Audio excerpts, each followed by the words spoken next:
우리는 가끔 세상에서 가장 먼 거리를 두고 마주 앉아 밥을 먹습니다. 무슨 말을 해야 할지 몰라서가 아닙니다. 어떤 말도 서로에게 가닿지 않을 거라는 걸 너무 오래 경험했기 때문일 겁니다. 저는 그 아이와 저의 관계를 세대 차이라는 편리한 단어로 정의해 왔습니다. 까맣게 속이 타들어가던 제 젊은 날과 모든 것이 너무 쉬워 보이는 그 아이의 온 일. 우리가 살아온 시대가 다른 만큼 서로가 다른 것은 어쩌면 당연한 섭리라고 그렇게 믿고 싶었던 것 같습니다. 함께 있어도 흐르는 어색한 공기를 저는 그저 묵묵히 받아들였습니다. 다름을 인정하는 것이 어른의 태도라 생각하며 사실은 서로의 마음을 들여다볼 용기가 없었음을 애써 외면했던 겁니다. 그것이 우리 사이를 얼어붙게 만든 냉정한 침묵의 시작이었습니다. 기억은 유독 아픈 날을 선명하게 붙잡아둡니다. 그 아이가 처음으로 자신의 꿈에 대해 이야기하던 날이었지요. 제 눈에는 도무지 현실성이라고는 찾아볼 수 없는 뜬구름 잡는 소리였습니다. 저는 아비의 이름으로 혹독한 현실의 논리를 들이밀었습니다. 그것은 틀린 길이라고, 더 안전하고 효율적인 길이 여기에 있다고, 그것이 제가 배운 사랑의 방식이었으니까요. 제 언어는 언제나 통계와 결과, 그리고 책임감이었습니다. 하지만 그 아이의 언어는 과정과 감정, 그리고 반짝이는 꿈이었습니다. 아이는 제게 지지를 원했지만 저는 평가를 내놓았습니다. 그날 우리의 대화는 처음으로 서로를 스쳐 지나가 길을 잃었습니다. 아이는 더 이상 제게 꿈을 말하지 않았습니다. 저는 그것을 철이 들었다고 오해했습니다. 아니, 어쩌면 오해하고 싶었는지도 모릅니다. 단단한 벽을 사이에 둔 채 우리는 서로에게 가장 조용한 타인이 되어갔습니다. 그것이 우리 사이에 내려앉은 길고 긴 침묵의 첫 장이었습니다. 침묵은 생각보다 견고한 것이더군요. 한번 자리를 잡으면 좀처럼 틈을 내어주지 않았습니다. 어느새 우리는 꼭 필요한 말만 주고받는 사이가 되었습니다. 다녀왔습니다. 그래, 진지 드세요. 그 짧은 단어들 사이에 우리가 나누지 못한 수만 개의 이야기들이 떠다녔습니다.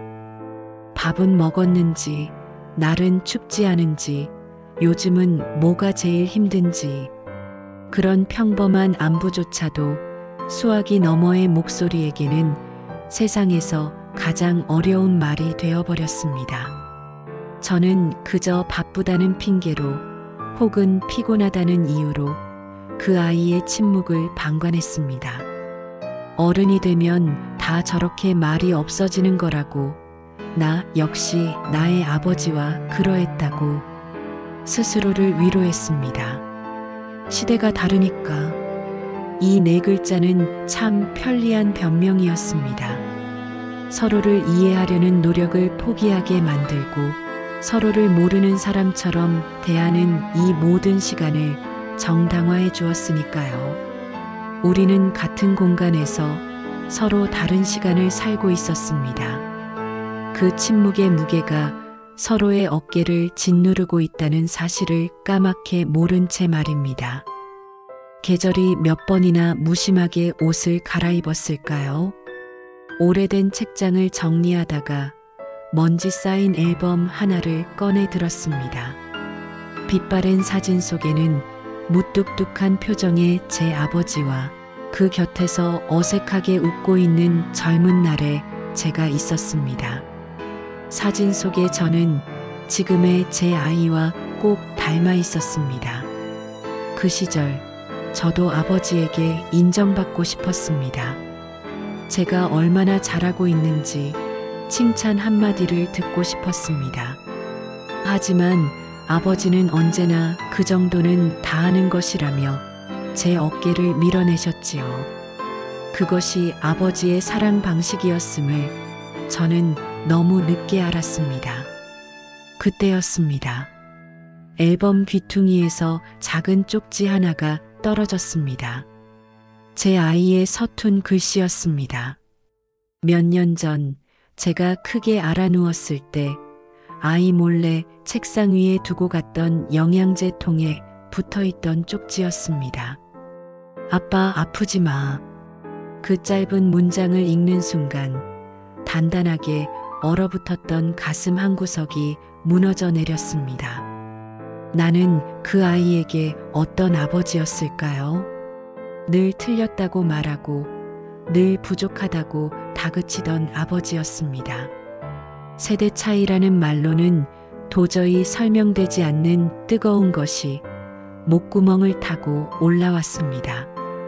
그것은 너무 늦게 도착한 회한의 첫 번째 눈물이었습니다. 가만히 돌이켜봅니다. 내가 그 아이에게 그토록 모질게 던졌던 말들은 사실 모두 나의 아버지가 나에게 했던 말들과 놀랍도록 닮아 있었습니다. 다 너 잘되라고 하는 소리다. 세상이 그렇게 만만한 줄 아느냐? 그 말들은 쇠사슬처럼 저를 올가맸고 저는 그것을 사랑이라는 이름으로 포장해 아이에게 고스란히 되물림하고 있었습니다.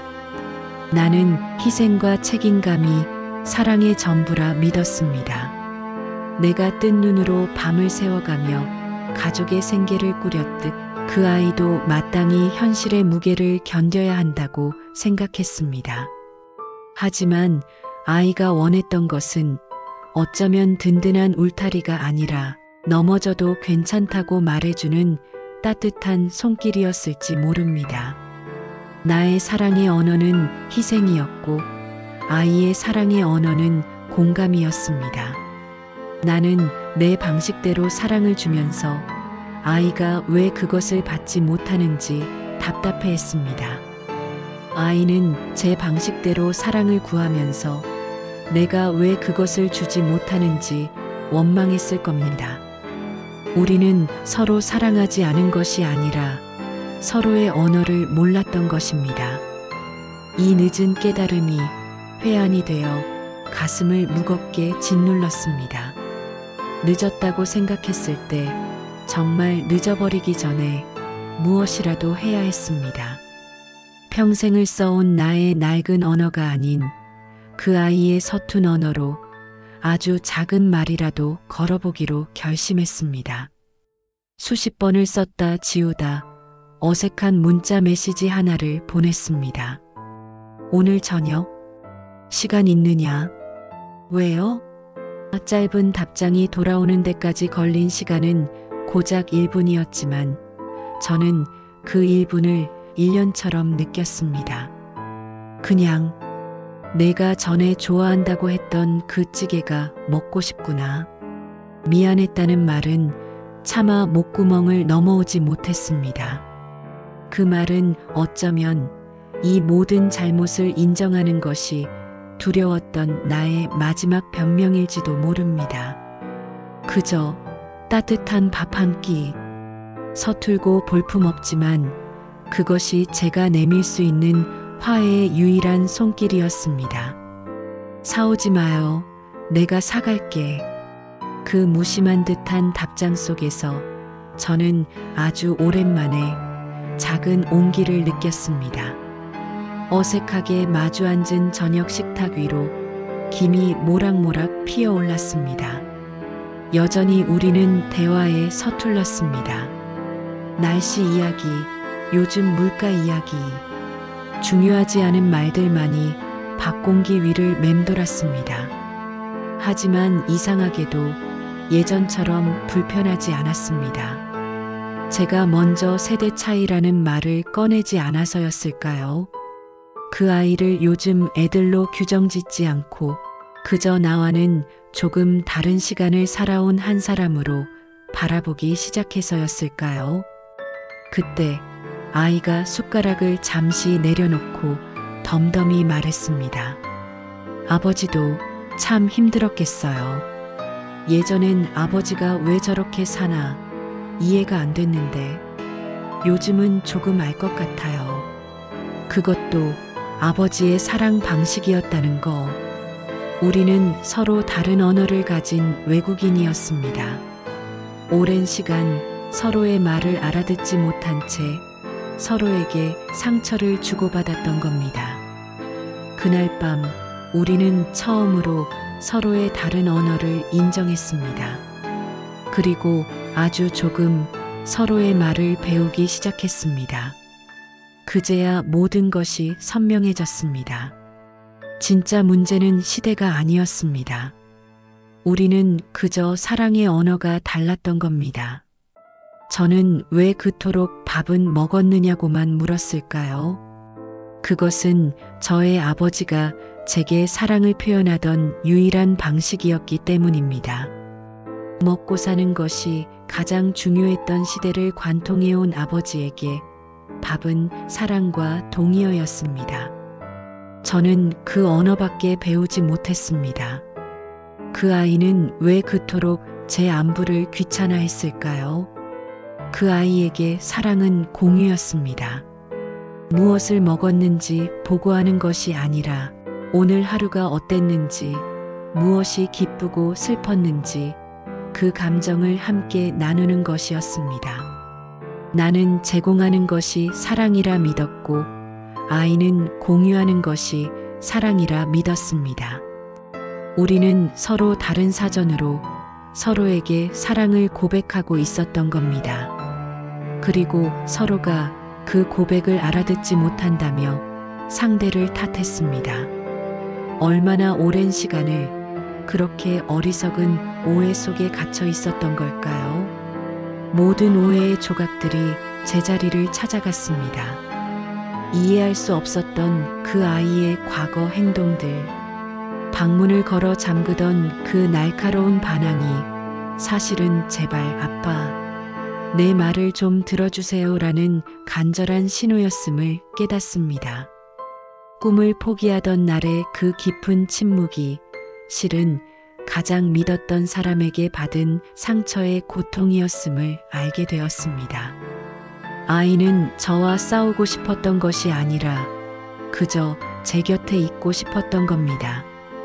저는 그 단순한 진실을 수십 년의 세월이 흘러서야 겨우 마주하게 되었습니다. 늦게 도착한 이해는 날카로운 칼날처럼 가슴을 아프게 찌릅니다. 하지만 그 아픔 끝에는 이상하게도 따뜻한 온기가 감돕니다. 더 늦기 전에 우리가 왜 서로를 아프게 했는지 알게 되어서 다행이라고. 이제는 서로의 다른 사랑의 언어를 기꺼이 존중하고 수용할 수 있게 되었습니다. 이해는 언제나 이렇게 예고 없이 그리고 늘 조금은 늦게 도착하는 것 같습니다. 조금 더 빨리 알았더라면 우리는 덜 상처받고 더 많이 사랑할 수 있었을까요? 하지만 어쩌면 그 아팠던 시간들이 있었기에 지금 우리가 마주 잡은 이 손의 온기를 더 깊이 느낄 수 있는지도 모릅니다. 우리는 여전히 서툴고 어색합니다. 아마 내일도 서로의 말을 잘못 알아듣고 상처를 줄지도 모릅니다. 하지만 이제는 압니다. 우리는 사랑하지 않은 것이 아니라 그저 사랑의 언어가 달랐을 뿐임을. 그리고 이제 우리는 기꺼이 서로의 사전을 펼쳐보려 노력합니다. 이야기가 마음에 닿았다면 구독으로 함께 걸어주세요.